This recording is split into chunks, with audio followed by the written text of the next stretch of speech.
Good evening बच्चों। आज class 9th का नेक्स्ट चैप्टर हम स्टार्ट करने जा रहे हैं, जो कि जिसका टाइटल है tissues. But we will discuss plant and animal tissues in 2 different videos. So first of all we will start plant tissues. So let's start. So this is the definition of a tissue: a group of collection of similar cells performing or help to perform same function and arise from the same origin are called as tissues. तो इसका मतलब ये कि जो sales है group of cell है, जो tissue जो है it is a group of cell, लेकिन ये जितनी भी सेल्स हैं ये स्ट्रक्चरली और फंक्शनली सिमिलर होनी चाहिए, एक जैसा स्ट्रक्चर होना चाहिए, एक जैसे फंक्शन होने चाहिए, और इनका ओरिजिन जहाँ से ओरिजिनेट हुए हैं वो भी एक ही होना चाहिए। They should be originated from the same structure. ठीक है, ये 3 कंडीशन है। ठीक है, लेकिन हम बाद में जब कॉम्प्लेक्स टिश्यू में जाएंगे तो हो सकता है कि वहाँ पर ये चीज़ फॉलो ना हो। ठीक है, लेकिन फिर भी वहाँ पर हम ग्रुप, क्योंकि वहाँ पर फंक्शन तो साथ में वो एक जैसी कर रही है, तो मतलब हम किसी पर्टिकुलर कैरेक्टर के बेसिस पे उसको टिश्यू मानेंगे। ठीक है, लेकिन बेसिकली टिश्यू की डेफिनेशन यही है कि अ ग्रुप और कलेक्शन ऑफ सिमिलर सेल्स, एक जैसी सेल्स होनी चाहिए, परफॉर्मिंग और help to perform same function. ठीक है, या तो वो एक जैसा फंक्शन करे या वो एक जैसा फंक्शन करने के लिए हेल्प करे, और उनका ओरिजिन भी एक जैसा हो, एक ही जगह से उनका ओरिजिन हो। ठीक है, उनका बेसिक ओरिजिन करने वाला जो टिश्यू है वो भी एक ही होना चाहिए। The tissues are of different types depending upon the function of the organisms. Function के बेसिस पे डिफरेंट टाइप के हो सकते हैं। They are mainly 2 categories. ठीक है, plant tissues and animal tissue. तो इस वीडियो में हम प्लांट टिश्यूज़ को डिस्कस करेंगे। तो आइए प्लांट टिश्यूज़ का क्लासिफिकेशन देख लेते हैं। Plant tissues basically classified into 2 category. One is the meristematic tissue and second is permanent tissue. अब meristematic और permanent, तो इसका मतलब meristematic को आप temporary tissue भी कह सकते हैं, ये temporary tissue है, और दूसरे जो टाइप के होते हैं second type is permanent tissue. ठीक है, अब मेरिस्टेमेटिक टिश्यू हम डिटेल में स्टडी करेंगे आगे, लेकिन ख़ास बात क्या है, यहाँ इस रे चार्ट से हमें काफ़ी कुछ अंदाज़ा हो जाएगा कि हम आगे क्या पढ़ने जा रहे हैं। Cells are capable of division. ठीक है, सेल डिवीज़न कर सकती है ना, सेल डिवीज़न कर सकती है, रैपिड डिवीज़न में सेल पार्टिसिपेट करती है, ये खास बात है यहाँ पर। ठीक है, और परमानेंट टिश्यू के बारे में बात करें, ये मैच्योर सेल है और incapable of division. Mature cell होती है और डिवीज़न नहीं कर सकती है, ये खास बात है। फिर परमानेंट टिश्यू को 2 पार्ट में डिवाइड कर दिया हमने, सिंपल परमानेंट और कॉम्प्लेक्स परमानेंट। सिंपल परमानेंट में हम देखें तो टिश्यू क्या खास बात है, सिंपल भाई परमानेंट टिश्यू के बारे में 2 कैरेक्टर तो थे ही सही। अब यहाँ पर क्या खास बात आ गई कि फिर हमने सिंपल परमानेंट को अलग कर दिया। क्या 2 कॉमन कैरेक्टर क्या थे, मैच्योर सेल थी, ठीक है, और इनकेपेबल ऑफ सेल डिवीज़न नहीं करती थी। लेकिन अब सिंपल में क्या खास बात है, tissue composed of single types of cells. ठीक है, ये एक्चुअल टिश्यू की डेफिनेशन में फिट बैठता है। ठीक है, सिंगल टाइप ऑफ सेल, एक ही टाइप की सेल है।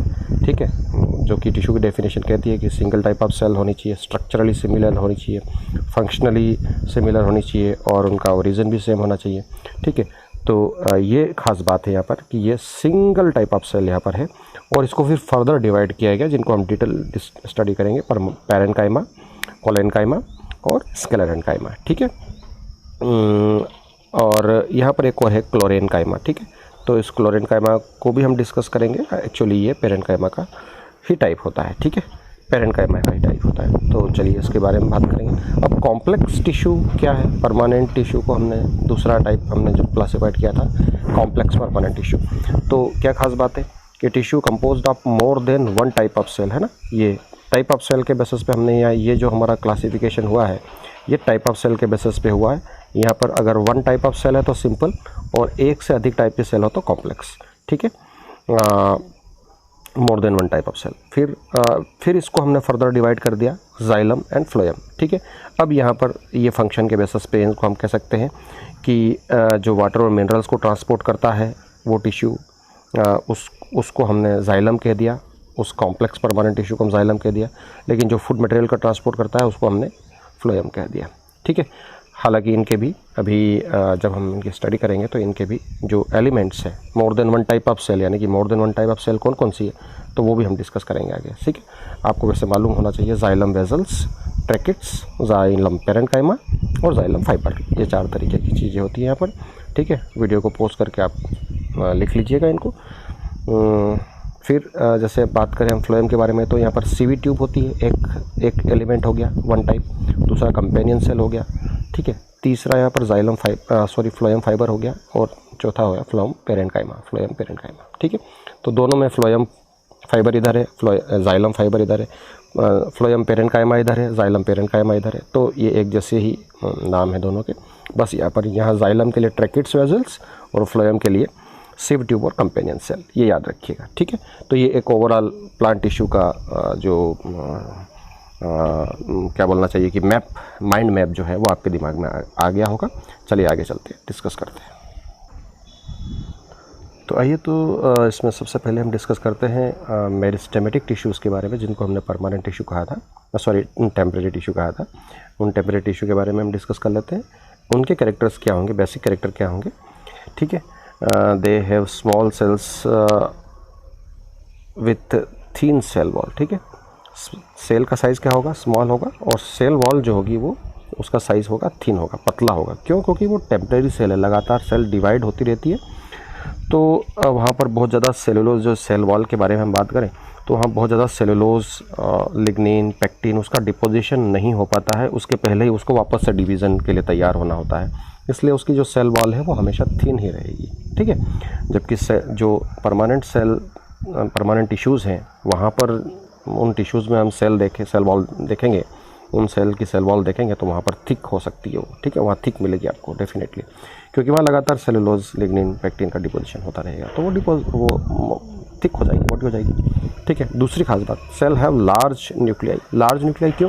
क्योंकि cells are metabolically highly active. Cell metabolically काफ़ी एक्टिव होती है, लगातार उसको डिवीज़न करना होता है। तो जब सेल को लगातार डिवीज़न करना होता है तो वो अपने जो जेनेटिक मटेरियल होता है उसको लगातार रेप्लिकेट करता है, और जेनेटिक मटेरियल को जब रेप्लिकेट करेगा तो जो क्रोमोसोम है, जो डीएनए है, उसका डुप्लीकेशन होगा, और उसका डुप्लीकेशन होगा तो न्यूक्लियस का साइज़ बड़ा दिखेगा आपको। ठीक है, जैसे ही न्यूक्लियस का साइज़ बड़ा हो जाएगा, न्यूक्लियोसाइटोप्लाज्मिक रेशो जो है वो इम्बैलेंस हो जाएगा, और जैसे ही न्यूक्लियोसाइटोप्लाज्मिक रेशो इम्बैलेंस हो जाएगा तो अब सेल को डिवाइड होना ही पड़ेगा। ठीक है, तो ये बात। तीसरी बात है, cell have very small vacuoles and they lack intercellular space.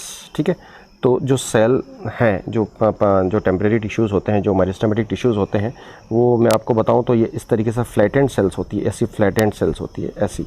ठीक है, और इन फ्लैटेंड सेल्स में क्या होता है कि यहाँ पर न्यूक्लियस का साइज़ ही काफ़ी बड़ा होता है, न्यूक्लियस का साइज़ काफ़ी बड़ा होता है, साइटोप्लाज्म भी काफ़ी डेंस होता है, इसलिए यहाँ पर वैक्यूल का साइज़ अपने आप छोटा हो जाता है, एक बात।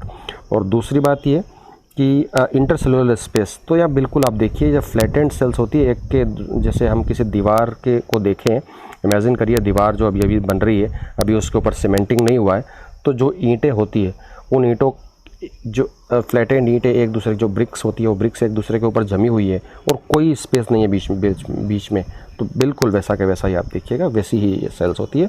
तो they have very small vacuoles and they lack the intercellular space. Intercellular space बिल्कुल भी इनके बीच में नहीं होता है। ठीक है, remaining young for ever and divide actively through out the life of the plant. ठीक है, हमेशा यंग बनी रहेगी, हमेशा यंग बनी रहेगी। मैंने कहा था आपकी मेटाबॉलिकली हाईली एक्टिव है। ठीक है, और हमेशा लगातार डिवाइड होकर नई सेल्स बनाती रहेगी, और जब इनसे बनने वाली सेल्स, क्योंकि भाई ये क्वांटिटेटिव ग्रोथ करेगी, लगातार नई सेल्स बनाएगी, तो whenever this cells will lose the ability of division, जब डिवीज़न की एबिलिटी को ये लूज़ कर देगा तो इसको आप परमानेंट टिश्यू में इंक्लूड कर लीजिएगा। अब ये टेम्परेरी टिश्यू या मेरिस्टेमेटिक टिश्यू नहीं रहा। ठीक है, तो ये थ्रू आउट द लाइफ लगातार डिवाइड करती रहती है, और जो परमानेंट टिश्यू बने हैं वो सब परमानेंट टिश्यू भी इन्हीं से बनेंगे।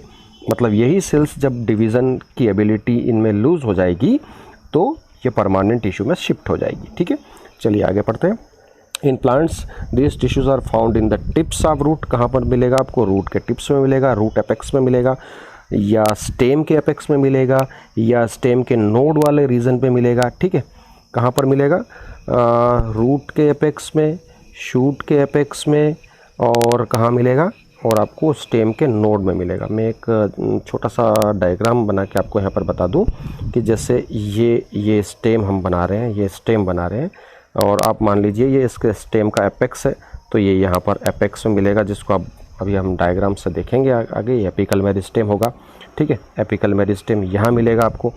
जो स्टेम होता है उसमें इस तरीके से नोड और इंटरनोड होते हैं। ये जो मैं जो हॉरिजॉन्टल लाइन बना रहा हूँ ये नोड है, तो इस नोडल रीजन पर मिलेगा आपको। ठीक है, तो यहाँ इसको हम बोलेंगे इंटरकैलरी मेरिस्टेम। ठीक है, ठीक है, और आपको ये स्टेम के सेंटर में भी मिलेंगे, स्टेम के सेंटर में भी मिलेंगे, तो इसको आप बोलेंगे लेटरल मेरिस्टेम। ठीक है, तो मैंने यहाँ तक बात कर ली थी stem, nodes of the stem, birds में मिलेगा इन between the xylem and phloem. Xylem and phloem में वाला ये वाला इन लेटरल मेरिस्टेम, जाइलम और phloem lateral meristem. Under the epidermis of the dicotyledonous plant, dicotyledonous plant के एपिडर्मिस में भी मिलेगा, क्योंकि वहाँ पर भी क्या होता है? एक्स्ट्रा स्टिलर ग्रोथ होता है, यानी कि जाइलम और फ्लोएम के अलावा जो बार्क है ना, कार्क कैम्बियम का फॉर्मेशन होता है। आप बड़ी क्लास में समझेंगे अभी, खैर इसको आप ना भी लिखेंगे चल जाएगा 9th क्लास के लिए। ठीक है, तो कार्क कैम्बियम के फॉर्म में वहाँ पर नई सेल्स बनती है, तो वहाँ पर भी आपको मिलेगा। खाना बन गया? Okay, producing branch and roots. Branch का भी फॉर्मेशन करता है और रूट का भी फॉर्मेशन करता है। ठीक है, तो चलिए आगे देखते हैं इसके टाइप्स के बारे में। Okay, so on the basis of place where they are present in plants, plant में जिस जगह पर ये मिलते हैं उसके बेसिस पे they are the meristematic tissues are classified into 3 category. अगर ये एपेक्स में है, स्टेम के एपेक्स में है, तो इसको हम एपिकल मेरिस्टेम कहेंगे। ठीक है, और यदि ये नोडल रीजन पर हो, नोड के दोनों तरफ हो, तो इसको हम इंटरकैलरी मेरिस्टेम कहेंगे। और यदि ये स्टेम के सेंटर में हो, जाइलम और फ्लोएम के बीच में, तो इसको हम लेटरल मेरिस्टेम कहेंगे, इसको कैम्बियम भी कहते हैं। ठीक है, तो these are the 3 types of meristematic tissue on the basis of position where they are present in plants. ठीक है, चलिए आगे पढ़ते हैं। अब हम इन टाइप्स के बारे में पढ़ते हैं। So apical meristem as the name suggested, जैसा कि नाम है, this tissue is present at the apex of the main and lateral shoot and the roots. जो मेन शूट है उसके एपेक्स में आपको देखने को मिलेगा, या जो लेटरल शूट है उसके एपेक्स में देखने को मिलेगा, या रूट के एपेक्स में देखने को मिलेगा। ठीक है, वहीं पर होगा। This tissue gives the growth of body a linear growth. क्या करेगा? ये प्लांट बॉडी को एक लीनियर ग्रोथ यानी कि सीधा लंबा होने में मदद करेगा, लीनियर ग्रोथ में मदद करेगा। ठीक है, तो चलिए आगे पढ़ते हैं। लेटरल के बाद में इंटरकैलरी, एपिकल मेरिस्टेम के बाद में हम लेटरल मेरिस्टेम के बारे में पढ़ेंगे। ठीक है, हाँ चलिए लेटरल के बारे में पढ़ लेते हैं, इसके बाद इंटरकैलरी के बारे में पढ़ लेंगे। ठीक है, लेटरल मेरिस्टेम का मतलब ये यहाँ सेंटर में, जब जाइलम और फ्लोएम के बीच में, the tissues lies on the side of the plant body. ठीक है, under the bark of the plant in the form of cork cambium. ठीक है, give rise plants, so it is not cork cambium, जो only cambium, जो मैंने आपको कहा था cambium के फॉर्म में ही होगा लेटरल मेरिस्टेम। आप बिल्कुल ऐसा इस डायग्राम को छोड़ दीजिए, मत देखिए इसको, आप सीधा बताइएगा यहाँ पर कि ये जो सेंटर है, सेंटर में जहाँ जाइलम और फ्लोएम का सिलेंडर होता है ना, उन दोनों के बीच में ये होगा। And this tissue is responsible for increasing of thickness of plant. ठीक है, प्लांट की थिकनेस को मेंटेन करेगा, और आप चाहें तो इसको लिख सकते हैं सेकेंडरी ग्रोथ इज आल्सो, मतलब secondary growth maintained by this tissue. और सेकेंडरी ग्रोथ के कारण क्या होता है? सेकेंडरी जाइलम और सेकेंडरी फ्लोएम का फॉर्मेशन होता है, और उसके कारण जो प्लांट की जो थिकनेस है, इस स्टेम की जो थिकनेस है, वो थिकनेस बढ़ेगी। ठीक है, तो इंटरकैलरी मेरिस्टेम, जैसे कि अभी हम बात कर रहे थे कि जो नोड होता है ये नोड है, इस नोड के बेस में आपको यहाँ और यहाँ ये टिश्यूज़ देखने को मिलेंगे। This tissue is present at the base of the node, और नोड्स और इंटरनोड्स, लीव्स एक्सेट्रा उनके बेस में देखने को मिलेगा। ये यहाँ पर भी दिखे भाई, लीव यहाँ से निकलती है, हमेशा नोड से निकलती है यहाँ से, ठीक है। तो ये यहाँ आपको देखने को मिलेंगे। This is the reason where this tissue is present. Intercalary meristem वहीं पर होता है present. They are also present in between the permanent tissues. Permanent tissue, अब डेफिनेटली ये जो कहने की बात है वो बिल्कुल सही है कि यहाँ पर भी मान लीजिए कि ये नोड है, ठीक है। तो ये यहाँ पर आपका इंटरकैलरी मेरिस्टेम हो गया, यहाँ पर ये इंटरकैलरी मेरिस्टेम हो गया, लेकिन ये जो रीज़न है ये पूरा, ये रीज़न का क्या है, यहाँ पर परमानेंट टिश्यूज़ मिलेंगे आपको, यहाँ परमानेंट टिश्यू मिलेंगे, इसी तरीके से यहाँ भी परमानेंट टिश्यू मिलेंगे, ठीक। फिर यहाँ पर नोड होगी तो उस नोड के आसपास आपको क्या मिलेगा, इंटरकैलरी मेरिस्टेम मिलेगा। तो सीधी सी बात ये है कि इस टिश्यू का क्या फंक्शन है, ये इंटरनोड इलांगेशन का काम करेगा। इसका काम करेगा, ये जो हमारी जो इंटरनोड है, ये दो नोड के बीच का जो स्थान है, यहाँ पर नई सेल्स लगातार बनाएगा, तो ये इसको इलांगेट करेगा। So this tissue is responsible for internode elongation, ठीक है। चलिए, तो आइए अब बात कर लेते हैं परमानेंट टिश्यूज़ के बारे में। This tissues are arise from the meristematic tissue. मैंने आपको पहले कहा था कि मेरिस्टेमेटिक टिश्यू से ही इनका ओरिजिन होगा। मेरिस्टेमेटिक टिश्यूज़ की वो सेल्स जो डिवीज़न की एबिलिटी को लूज़ कर देगी, वो परमानेंट टिश्यू में इंक्लूड हो जाएगी। This tissues, the tissues of this the cells of these tissues gradually lose their power of division, बिल्कुल, and acquired a definite shape। अब definite shape आ जाएगा, size आ जाएगा, और एक definite function इसमें आ जाएगा, ठीक है। these tissues may be living or dead। ये living भी हो सकते हैं, dead भी हो सकते हैं, क्योंकि जब हम स्केलेटन एंड काइमा को देखेंगे तो वहाँ पर डेड टिश्यूज़ मिलेंगे, ठीक है। और दीज आर आप टू टाइप्स। इन परमानेंट टिश्यूज़ को हम दो टाइप में क्लासिफाइड करेंगे, जो हमने स्टार्टिंग में ही देखा था, सिंपल परमानेंट टिश्यूज़ और complex permanent tissues. Simple permanent tissue की खास बात क्या थी कि उनमें एक ही तरीके की सेल्स होती है, all cells are similar types, okay. लेकिन कॉम्प्लेक्स परमानेंट टिश्यूज़ में more than one type of cells are present in this type of tissue. तो सिंपल परमानेंट टिश्यू को फर्दर 3 पार्ट में क्लासिफाइड किया गया है, जैसे पेरेन्काइमा, कोलेनकाइमा एंड स्क्लेरेन्काइमा। आइए इनके बारे में देखते हैं।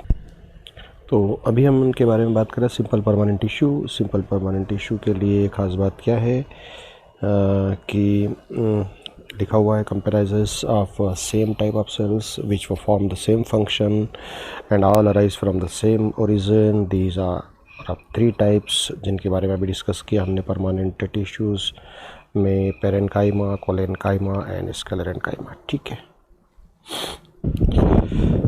चलिए डिस्कस करते हैं सिंपल परमानेंट टिश्यू में पेरेन्काइमा के बारे में। तो पेरेन्काइमा के बारे में खास बात क्या है कि ये सेल्स लिविंग होगी, ठीक है, थिन वॉल्ड होगी। जनरली जो परमानेंट टिश्यू के बारे में हम बात कर रहे थे वो थिक वॉल्ड होते हैं, लेकिन ये थिन वॉल्ड आपको देखने को मिलेगी। मे और may not be intercellular space. ये जो हम देख रहे हैं, जैसे सेल्स यहाँ देख रहे हैं, ये सेल्स देख रहे हैं आप, देखिए इस सेल को अच्छे से, और ये दूसरी सेल को देखिए, ये दूसरी सेल को देखिए, इन दोनों के बीच में ये यहाँ पर आपको इंटरसेलुलर स्पेस दिखाई दे रहा है, ये यहाँ इंटरसेलुलर स्पेस दिखाई दे रहा है, ठीक है। तो जनरली क्या होता है कि जब हम जैसे स्टेम के जो आउटरमोस्ट स्ट्रक्चर को देखेंगे, जो एपिडर्मिस होती है, एपिडर्मिस की जो सेल्स होती है वो इस तरीके की फ्लैटेंड सेल्स होती है। चाहे हम लीफ एपिडर्मिस देखें या स्टेम एपिडर्मिस देखें या रूट एपिडर्मिस देखें, तो ये फ्लैटेंड सेल्स होती है और इनके बीच में इंटरसेलुलर स्पेस नहीं देखने को मिलेगा। लेकिन इस एपिडर्मिस के नीचे, जैसे कि ये सेल अभी आप डायग्राम दिख रहे हैं, तो ये कॉर्टिकल रीजन की, ये जो अंदर वाला पार्ट होता है उसकी सेल्स है, वो टिश्यू है, ठीक है। तो यहाँ पर आपको इंटरसेलुलर स्पेस देखने को मिलेगा, ध्यान रखिएगा। They are the most specialised cells. ये स्पेशलाइज्ड सेल दिखेगी। No deposition are seen. The cell wall consist only of cellulose, cellulose की बनी हुई होगी। And there is a prominent nucleus, बड़ा सा न्यूक्लियस देखने को मिलेगा। साइटोप्लाज्म एंड वैक्यूल, क्या देखने को मिलेगा, साइटोप्लाज्म भी दिखने को मिलेगा। ये यहाँ पर आपको न्यूक्लियस आप लेबल कर दीजिए, उसके बाद में ये डॉट डॉट डॉट करके न्यूक्लियस, आपने एक तो न्यूक्लियस बना दिया बड़ा सा, ठीक है, बड़ा सा न्यूक्लियस बना दिया, साइटोप्लाज्म बना दिया, और वैक्यूल भी आप यहाँ पर बना सकते हैं, वैक्यूल भी बना दीजिए। तो ये आपका हो जाएगा पेरेन्काइमा। खास बात क्या है, ये सेल लिविंग होती है, ठीक है। मोस्टली इंटरसेलुलर स्पेस देखने को मिलेगा, एपिडर्मिस को छोड़ दे तो बाकी जगह आपको देखने को मिलेगा। और इन सेल्स के अंदर आपको न्यूक्लियस देखने को मिलेगा, प्रोमिनेंट न्यूक्लियस देखने को मिलेगा, साइटोप्लाज्म देखने को मिलेगा और वैक्यूल भी देखने को मिलेगा। सेल्स लिविंग रहती है और जनरली इन सेल्स का काम होता है storage of food material in the form of starch, ठीक है, ओके। और प्लांट में सबसे ज़्यादा नॉर्मल कंडीशन में सेकेंडरी ग्रोथ के पहले की बात करूँ मैं, तो ये काफ़ी ज़्यादा मात्रा में पाए जाने वाले टिश्यू भी है, ठीक है। चलिए अब देखते हैं कोलेनकाइमा के बारे में। तो पेरेन्काइमा के फंक्शंस के बारे में वैसे मैंने बता दिया कि स्टोरेज का काम करता है, ये यहाँ पर लिखा है स्टोरेज, है ना। इसको थोड़ा सा कम कर लिया जाए, ठीक है।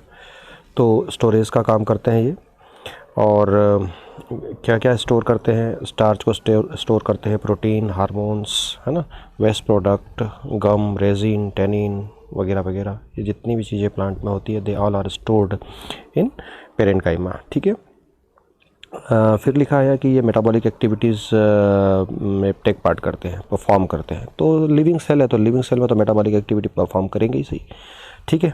चूँकि ये काफ़ी मटेरियल्स को स्टोर करती है, बड़ी वैक्यूल्स होती है, वाटर होता है इसके अंदर, तो जो सेल होती है वो स्वेल्ड फॉर्म में रहती है, उसी को टर्जिडिटी बोलते हैं ना, तो सेल को टर्जिड फॉर्म में रखती है।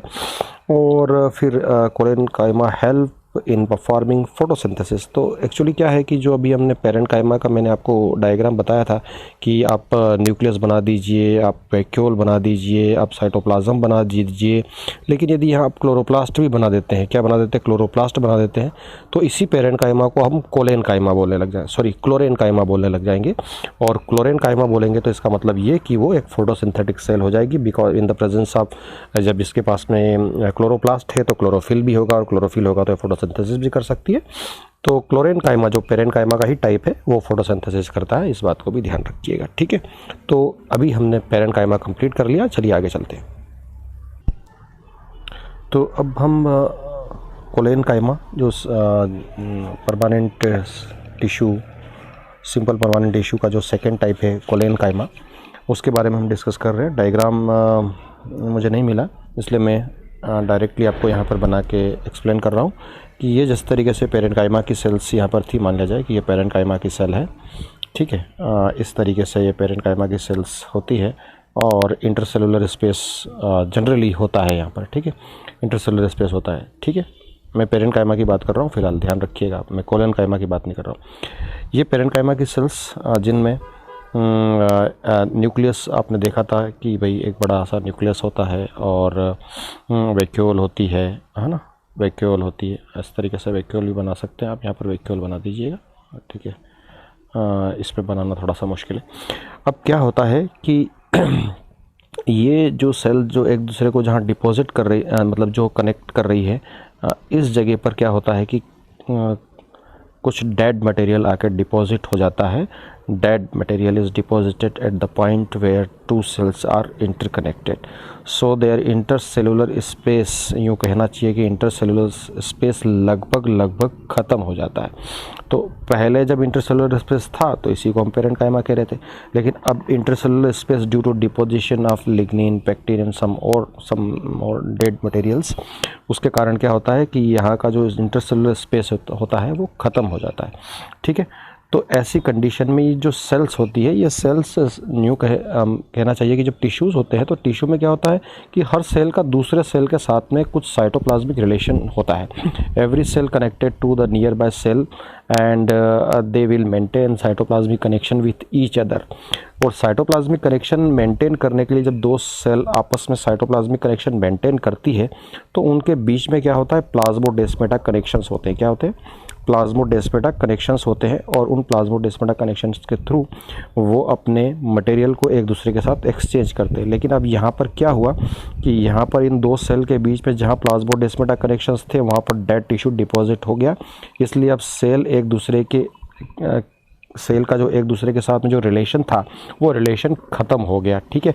तो ये सेल अप्रॉक्सीमेटली यूँ कहना चाहिए कि अब इन सेल्स में ज़्यादा लिविंग प्रॉपर्टी नहीं बचती है, ठीक है। तो such kind of tissues are called as collenchymatous tissues. इसमें आप सिंपल सा यहाँ पर आप न्यूक्लियस बना दीजिए, साइटोप्लाज्म बना दीजिए। सेल तो लिविंग फॉर्म में होगी, लेकिन इंटरसेलुलर स्पेस यहाँ पर नहीं होगा due to deposition of dead tissues. चलिए इसके बारे में थोड़ा सा आप पढ़ लेते हैं तो और क्लियर हो जाएगा कि डायग्राम जो कह रहा है वो है कि नहीं है, इसकी प्रॉपर्टी में आता है कि नहीं आता है। ठीक है, तो क्या लिखा है कि the cells which are somewhat elongated, ठीक है, इलांगेटेड सेल दिखेगी। The cell wall are thin except at the angular region, angular region जहाँ पर मैंने आपको कहा एंगुलर थिकनिंग, वहाँ को छोड़ के बाकी जगह पर तो थिन ही होगी, लेकिन वहाँ पर काफ़ी थिक हो जाएगी जहाँ पर वो सेल्स एंगुलर थिकनिंग हुई है वहाँ पर। वेयर द सेल्स ज्वाइन, जहाँ पर सेल ज्वाइन कर रही है। The thickening are caused due to deposition of cellulose and pectin, मैंने आपको कहा था अभी अभी। देयर इज़ नो और लेस, ये ज़ीरो नहीं है, नो और लेस इंटरसेलुलर स्पेस, या तो नहीं होगा या बहुत मिनिमम होगा यहाँ पर। The cell are living, have distinct nucleus and dense cytoplasm, cells तो लिविंग ही होगी, ठीक है, न्यूक्लियस भी होगा और साइटोप्लाज्म भी होगा। दे ऑफन कंटेन क्लोरोफिल, ठीक है। तो ये खास बात इसके बारे में, ठीक, खास एंगुलर थिकनिंग के बारे में आप बात कीजिएगा, क्योंकि वो ही इसको पेरेन्काइमा से अलग करती है। बाकी सारी चीज़ें तो पेरेन्काइमा जैसे दिखेगी आपको, ठीक है। तो हमें डिफरेंस को लेके चलना है, अगर हमें डिफरेंस पता होगा तो हम जो है याद रख पाएंगे उनको, नहीं तो वो इंटरमिक्स हो जाएगी, एक जैसा ही लगेगा आपको। तो पेरेन्काइमा और इसमें क्या अंतर है? पेरेन्काइमा जो है वो लिविंग सेल है, काफ़ी खाली एपिडर्मिस की सेल को छोड़ दो तो बाकी जगह पर बड़ी वैक्यूल देखने को मिलेगी, ठीक है, इंटरसेलुलर स्पेस देखने को मिलेगा। यहाँ पर ये इंटरसेलुलर स्पेस देखने को नहीं मिलेगा, एंगुलर थिकनिंग देखने को मिलेगी। वहाँ पर जो है वो डेड टिश्यूज़ का डिपोजिशन हो जाता है, इसलिए इंटरसेलुलर स्पेस वहाँ पर डिसअपियर हो जाता है। तो क्या फंक्शन होंगे? द प्रोवाइड मैकेनिकल स्ट्रेंथ, क्योंकि अब चूँकि अब इसमें डेड टिश्यूज़ डिपॉजिट हो गया है, लगभग ये जाइलम जैसी, वुड जैसी बनने की कोशिश कर रही है, ठीक है। तो सीधी सी बात है कि ये मैकेनिकल स्ट्रेंथ देगी अब ये, क्योंकि अब इसके पास में स्ट्रेंथ आ गई, स्ट्रेंथ होने से मैकेनिकल स्ट्रेंथ देगी। प्रोवाइड फ्लेक्सिबिलिटी प्रोवाइड करेगी, ठीक है। जल्दी से टूटेगी नहीं, यानी कि जिस टिश्यू में होगी वो टिश्यू जल्दी से टूटेगा नहीं। Photosynthesis as they contain chlorophyll, ठीक है। तो जिस तरीके से वो डायग्राम में हमने स्टार्टिंग में देखा था कि जो क्लोरेनकाइमा है वो पेरेन्काइमा से भी बन सकता है, वो कोलेनकाइमा से भी बन सकता है, मेनली वो पेरेन्काइमा से बनता है। तो ये क्लोरेनकाइमा के फॉर्म में अगर है तो ये फोटोसिंथेसिस करेगी, अभी हमने डिस्कस किया था। They are present below the epidermis in dicot, ये तो आप जब 11th क्लास में आ जाएंगे तो वहाँ पर आपको ट्रांसफर सेक्शन वगैरह देखने को मिलेंगे, तो वहाँ आप देखेंगे कहाँ मिलेगी आपको। They below in the epidermis of dicot stem, dicot stem में एपिडर्मिस के नीचे देखने को मिलेगी, और लीव्स में भी देखने को मिलेगी एपिडर्मिस के नीचे, वो भी डाइकोट लीफ ही होगी, यानी कि आइस डॉर्सिवेंट्रल लीफ में देखने को मिलेगी आपको। Absent in dicot roots, dicot root में नहीं देखने को मिलेगी। And all parts of the monocot plants, ठीक। तो ये कोई खास मतलब आपके लिए, कोई 9th क्लास के लिए बड़ी बात, मतलब आपको नहीं, आप ना भी इसको करें तो चलेगा आपको, आप खास यहाँ पर चले, ठीक है। बस क्लोरेनकाइमा के बारे में खास बात याद रखें, एंगुलर थिकनिंग, क्या याद रखें? एंगुलर रीजन, एंगुलर थिकनिंग, ठीक। चले आगे चलते हैं। तो नेक्स्ट है हमारा स्क्लेरेनकाइमा, सिंपल परमानेंट टिश्यू का लास्ट पार्ट। स्क्लेरेनकाइमा कैसा होगा?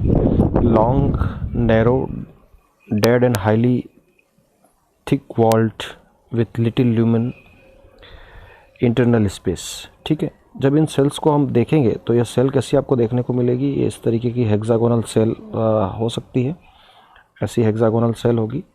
और नियर बाय सेल को भी हम देखें तो वो भी इस तरीके की हेक्सागोनल आप बना सकते हैं, ठीक है।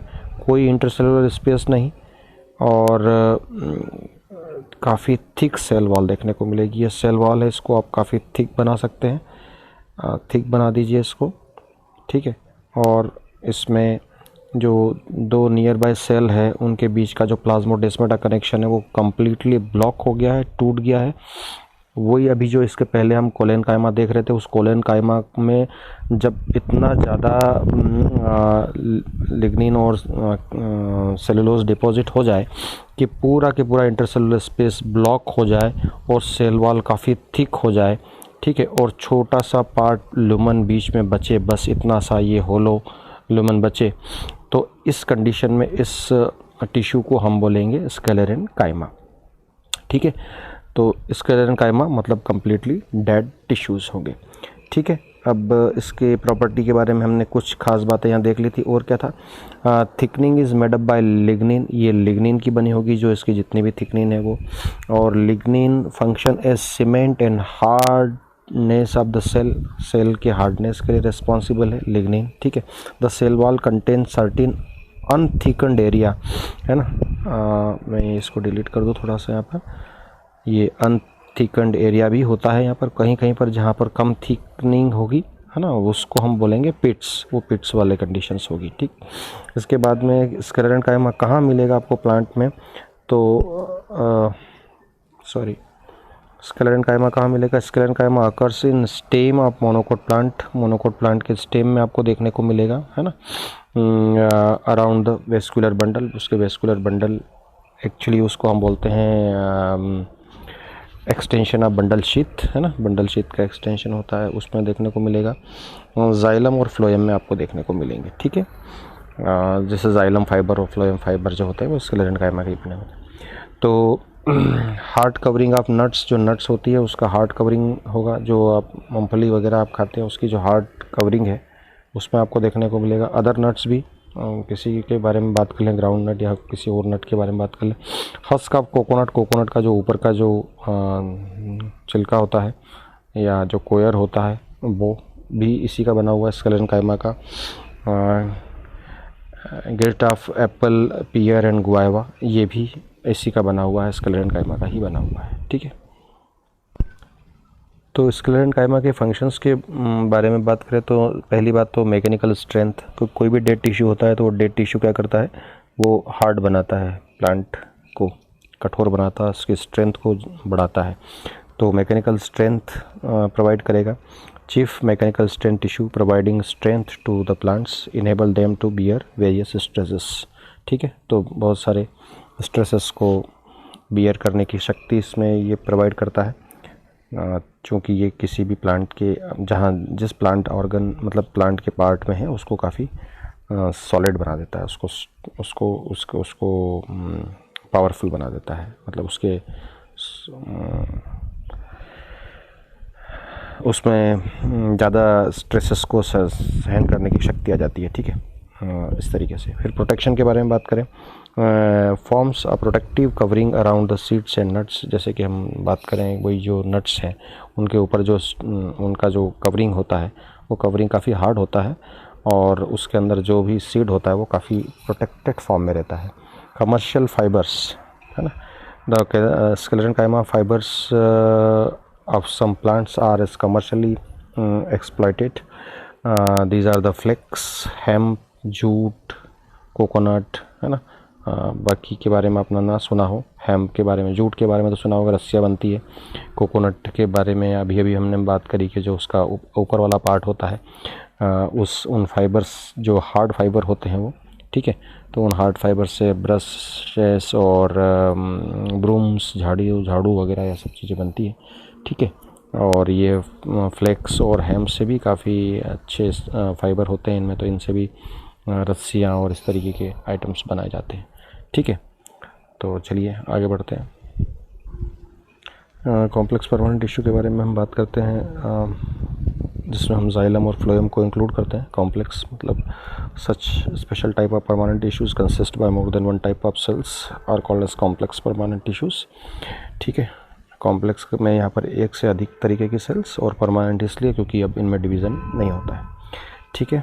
जाइलम पेरेन्काइमा, जाइलम सबसे पहले हम बात कर लें, जाइलम जो कि डेड टिश्यू हम इसको बोलेंगे, डेड प्लांट टिश्यूज़, ठीक है। और बेसिक इसका फंक्शन है transportation of water and minerals and it is consist by some elements, कुछ एलिमेंट्स है इसके, जिसमें जाइलम पेरेन्काइमा। जाइलम पेरेन्काइमा, जब भी पेरेन्काइमा वर्ड आता है तो भले ये जाइलम के बारे में हम डेड बोल रहे हैं, लेकिन इस जाइलम में भी एक ऐसा एलिमेंट है जो लिविंग है, वो जाइलम पेरेन्काइमा है। Consist of living cells present inside the xylem, xylem के अंदर होता है, फूड को स्टोर करने का काम करता है। जब भी पेरेन्काइमा का बेसिक फंक्शन स्टोरेज ही होता है, ठीक है, हेल्प इन लेटरल कंडक्शन, ठीक है, लेटरल कंडक्शन यानी कि जो वाटर और मिनरल्स को लेटरली अगर उसको कंडक्ट करना हो तो ये इसके थ्रू होगा, जाइलम पेरेन्काइमा के थ्रू, ठीक है। तो जाइलम के और एलिमेंट्स के बारे में भी देख लेते हैं, फिर ओवरऑल जाइलम के फंक्शंस के बारे में बात कर लेंगे। तो वेजल्स के बारे में हम बात कर लेते हैं। डायग्राम में आपको दिख रहा है वैसे तो, लेकिन वेजल्स जब भी आप इमेजिन करें तो आप निडल को इमेजिन करिएगा, या निडल, और दोनों साइड से जो डॉक्टर की सुई जैसी, ठीक है, इस तरीके की सच kind of long tube like structures, long tubes हैं।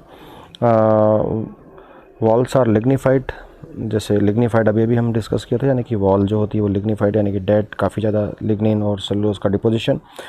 Occurs in flowering plants, flowering plants में देखने को मिलेंगे। इसके नीचे के जो प्लांट्स हैं यानी कि जिम्नोस्पर्म्स, टेरिडोफाइट्स वगैरह में नहीं देखने को मिलेंगे। More efficient then tracheids, tracheids के बारे में हम बात कर लेंगे अभी, लेकिन ट्रैकिड्स के साथ में चलो यहीं बात कर लेते हैं।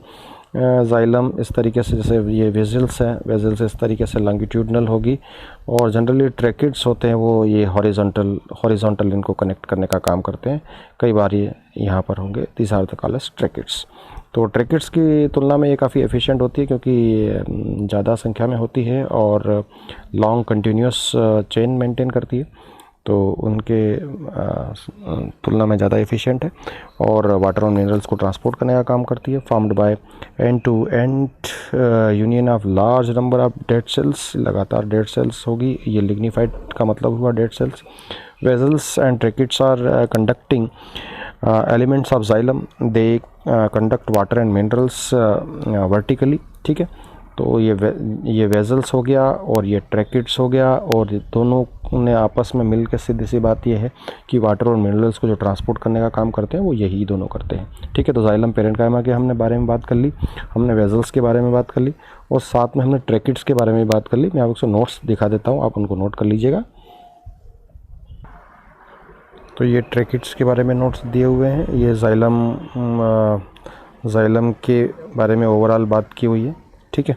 तो ट्रैकिड्स के बारे में मैंने जो एक्सप्लेन किया आप यहाँ पर देख लीजिएगा और इसको नोट कर लीजिएगा। अब बचे जाइलम फाइबर्स के बारे में। तो जाइलम फाइबर के बारे में देखिए, यहाँ पर लिखा है sclerenchyma fibres found in xylem. Sclerenchyma का मतलब जब भी फाइबर वर्ड आता है तो वो डैडी होता है। तो sclerenchyma fibres present in xylem, xylem में होते हैं। हैव थिक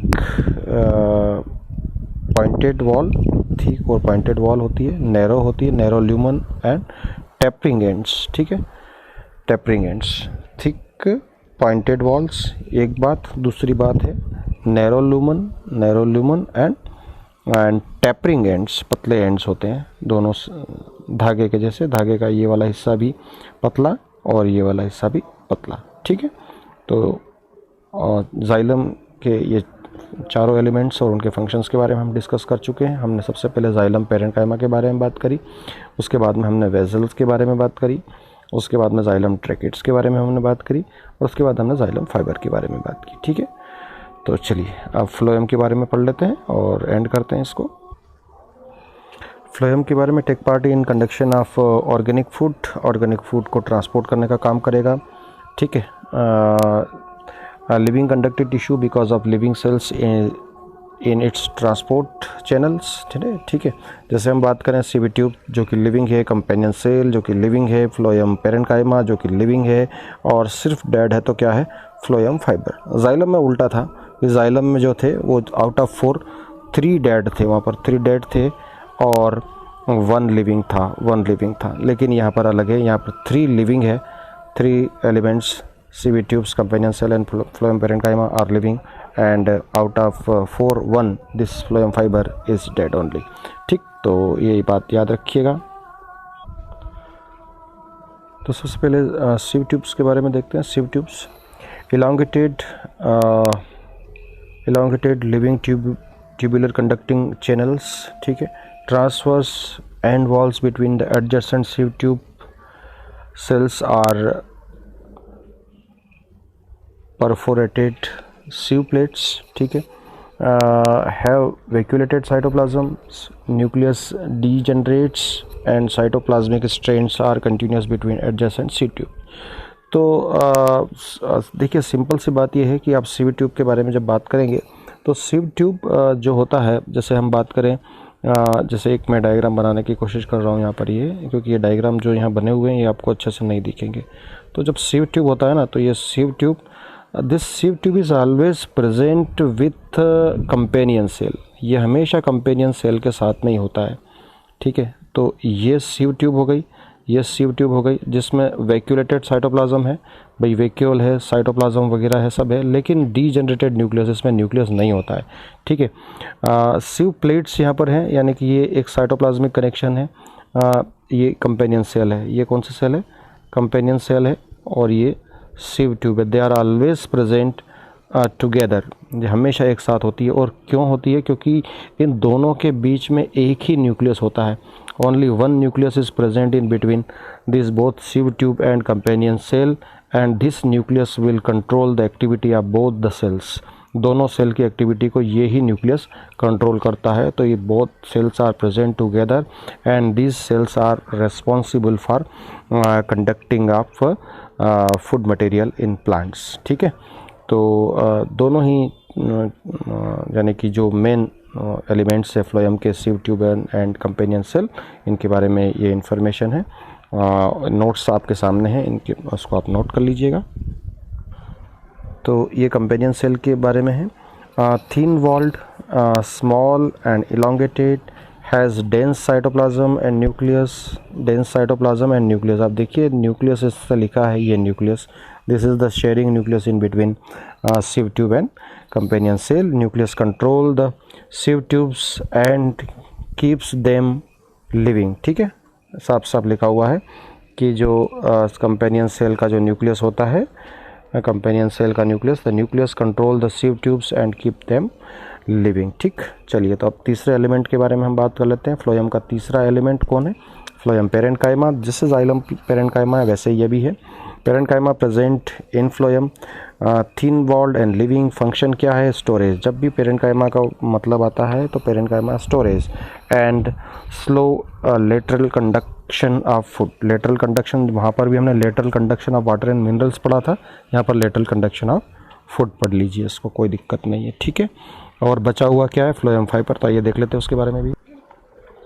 तो जैसा मैंने आपको कहा था, फ्लोएम फाइबर नॉन लिविंग है, one and only non living component of phloem. Phloem का नॉन लिविंग, थिक वॉल्ड। जब नॉन लिविंग होता है तो थिक होता ही है, क्योंकि काफ़ी ज़्यादा डिपोजिशन हो जाता है लिग्निन और उसका, लिग्निन एंड सेलुलोज का। स्पिंडल शेप देखने को मिलेगा। स्पिंडल शेप का मतलब ये ऐसा, बीच में थिक, और जो एंड्स होते हैं वो टेपरिंग होते हैं, ends are tapering and the middle part is thicker, तो इसको हम बोलते हैं spindle shape.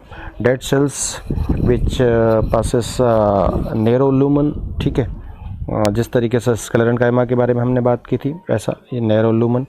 And provide mechanical strength to the tissues. और जब डेड टिश्यूज़ के बारे में बात करते हैं तो उसका एकमात्र फंक्शन रह जाता है, वो मैकेनिकल स्ट्रेंथ ही देता है। So this is the end of complex permanent tissue also. चलिए कुछ डिफरेंसेस देख लेते हैं। So meristematic tissues and permanent tissue, what is the difference. Continuous meristematic tissue के बारे में हम बात करें तो कंटिन्यूसली डिवाइडिंग सेल होती है, और ये do not divide continuously. Cells are small and isodiametric, है ना, मैंने स्टार्टिंग में जो बताई थी आपको, फ्लैटेंड सेल्स होती है, आइसोडाइमेट्रिक होती है। वेरिएबल इन शेप, क्योंकि आप पेरेन्काइमा देखेंगे तो अलग दिखेगा, कोलेन्काइमा अलग दिखेगा, स्क्लेरेन्काइमा अलग दिखेगा आपको, ठीक है। जाइलम अलग दिखेगा, फ्लोएम अलग दिखेगा। परमानेंट टिश्यूज़ के बारे में बात करें, सेल वॉल थिन होती है तो यहाँ पर थिक हो जाती है, यहाँ पर न्यूक्लियस बड़ा होता है क्योंकि सेल मेटाबॉलिकली एक्टिव है। यहाँ पर न्यूक्लियस स्मॉल है क्योंकि सेल जो है वो डिवीज़न नहीं करती है, मेटाबॉलिकली एक्टिव नहीं है। वैक्यूल्स आर एब्सेंट, वैक्यूल यहाँ पर नहीं होगा क्योंकि सेल लगातार, सेल में बड़ा न्यूक्लियस होता है, ज़्यादा साइटोप्लाज्म होता है, इसलिए यहाँ पर वैक्यूल नहीं है, यहाँ पर वैक्यूल होगी, ठीक है।